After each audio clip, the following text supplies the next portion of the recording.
안녕하세요. 미술 에세이를 읽어주는 그 여자 유미입니다. 오늘은 회화는 망했어, 그림은 망했어 라는 미술 에세이를 읽어드릴 건데요. 미술에 대해서 함께 생각하신다는 마음으로 편안하게 들어주시면 감사하겠습니다.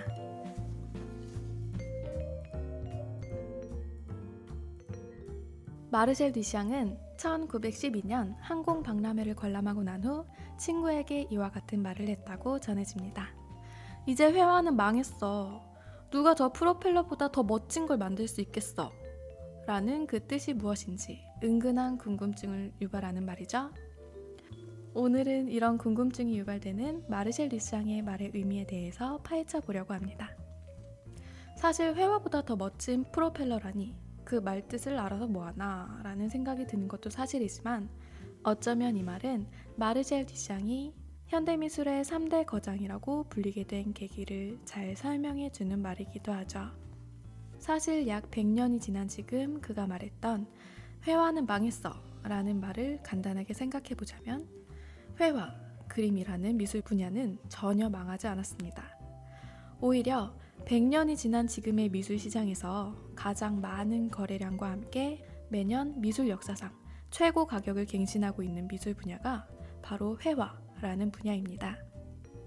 하지만 1912년에 항공 박람회를 관람한 마르셀 듀샹이 1년의 시간이 지나 1913년에 내놓은 작품을 살펴보면 당시 회화의 위기에 대해서 외쳤던 마르셀 듀샹의 생각이 정말 맞았을지도 모른다는 생각이 듭니다.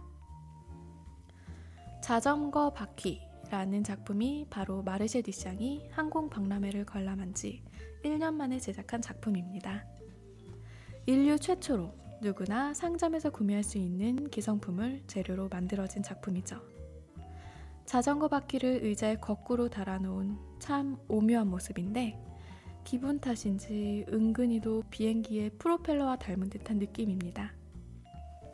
사실 회화는 망했어 라고 외치며 비행기의 프로펠러를 회화의 라이벌로 생각하는 듀샹의 외침에는 굉장히 재미있는 역사적인 배경들이 숨어 있습니다. 당시는 라이트 형제가 처음으로 지속적인 비행을 성공시킨 1903년에서 겨우 10년이 지난 시기로 일반인들에게는 비행기를 거의 처음 내보이던 시기였는데요. 하늘을 날 수 있는 것은 오직 새뿐이라고 믿고 있던 시절, 절대 날 수 없을 것만 같은 고철 덩어리가 하늘을 날아버리는 비행기의 모습은 놀라움과 충격 그 자체였던 시기였죠. 마르셀 듀샹의 회화는 망했어 라는 말의 포인트는 어쩌면 사람들이 비행기를 보고 느꼈던 이 놀라움과 충격에 담겨 있을지도 모릅니다. 사람들에게 눈으로 보는 것과 놀라움과 충격을 주는 행위는 사실 과거에 오직 예술가들만이 할 수 있었던 일이기 때문이죠.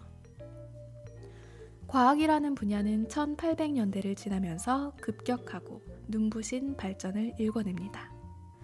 그리고 사실 이렇게 과학이 눈에 띄는 발전을 보이기 전까지의 세상은 지금 보기에는 굉장히 지루해 보일 수 있는 세상이었죠. 과거 사람들에게 우와 라는 소리가 절로 나오게 만드는 볼거리들은 겨우 거대한 건물과 거대한 건물에 그려진 거대한 벽화 그리고 각종 미술품들이었습니다. 심지어 사진기가 본격적으로 이용되는 1860에서 70년대 전까지는 자신의 얼굴을 보는 방법은 오직 거울과 화가가 그려준 초상화뿐이었죠. 오직 거울을 통해서만 볼 수 있었던 자신의 얼굴을 종이 위에 똑같이 그려낸 초상화라는 눈으로 보는 이미지는 당시 사람들에게 우와 라는 소리가 절로 나올 신기한 이미지였습니다. 그리고 말로만 듣던 신화 속의 이야기들을 표현해 놓은 거대한 벽화들은 진정 신의 세상처럼 보이며 다시 한번 사람들에게 우와 라는 소리가 절로 나오는 놀라움과 충격을 안겨줍니다. 하지만 당시의 사람들에게 이런 놀라움과 충격을 불러일으켰던 초상화, 종교 그림과 같은 회화 작품들은 이제 박물관에 한데 모아져 교양적인 용도로 관람하는 일반인들에게는 그저 지루한 느낌의 볼거리가 되어버렸습니다. 사람들의 이런 그림에 대한 인식의 변화가 당시 마르셀 듀샹이 회화는 망했어 라고 외치던 회화에게 찾아온 위기의 포인트라고 할 수 있죠. 그리고 더 이상 놀라움과 충격을 만들지 못하는 위기에 빠진 미술은 비행기와 같은 과학이 만들어낸 현대의 새로운 경이로운 볼거리들을 이겨내고 미술을 바라보는 관객들에게 다시 한번 놀라움과 충격을 불러올 돌파구가 필요했습니다. 그리고 이후 몇 년의 시간이 흘러 마르셀 듀샹이 1917년에 작품으로서 내놓은 이 남성용 소변기 샘이라는 작품은 관객들에게 이것도 미술이냐? 라는 놀라움과 충격을 주기에 충분했습니다. 과학이 만들어내는 하늘을 날아다니는 거대한 비행기가 주는 놀라움과는 조금 다른 형태의 놀라움과 충격이었죠. 하지만 관객들의 눈길을 다시 한번 미술로 가져오기에는 아주 적절하고 탁월한 종류의 놀라움이자 충격이었습니다. 눈으로만 예쁘고 경이로운 것으로 아름다움을 느끼게 하는 것이 아닌 이것도 미술이라고? 라는 생각과 함께 만들어지는 놀라움과 충격처럼 작품의 겉모습이 아닌 관객 본인의 생각과 개념을 통해서 아름다움을 느끼게 만드는 개념 미술이라는 현대미술에서 나타난 새로운 미술 분야의 기틀을 마련한 것이죠. 제 개인적으로는 서양 미술에서 만들어진 이런 형태의 변화는 미술을 현대사회에서도 생존할 수 있게 해줬다고 생각하고 있습니다. 큰 변화를 가져오지 못해 현재의 미술들이 전시되는 갤러리보다는 박물관에서 전시되며 보존되어지고 있는 동양화를 보고 있자면 이런 개인적인 생각에 조금 더 큰 확신을 가지게 되죠.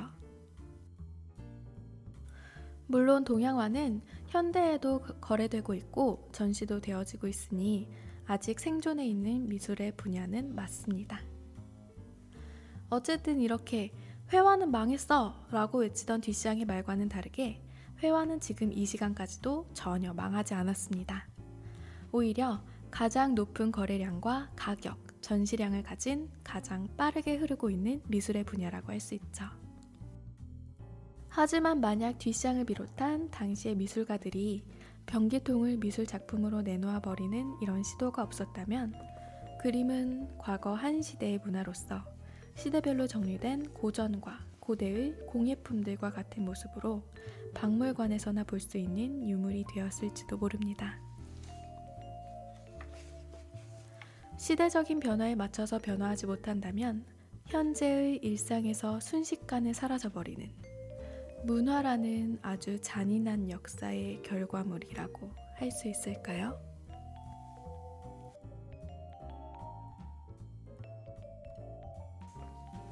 오늘 읽어드린 미술 에세이 회화는 망했어, 그림은 망했어 는 여기까지고요. 읽어드린 에세이는 도니.com dohny.com에서 텍스트로도 읽으실 수 있고 링크된 유튜브 주소를 통해서 그림을 보며 들으실 수도 있습니다. 그럼 미술에 대한 본인만의 좋은 생각 가지시기를 바라면서 오늘은 마무리하겠습니다. 안녕히 계세요.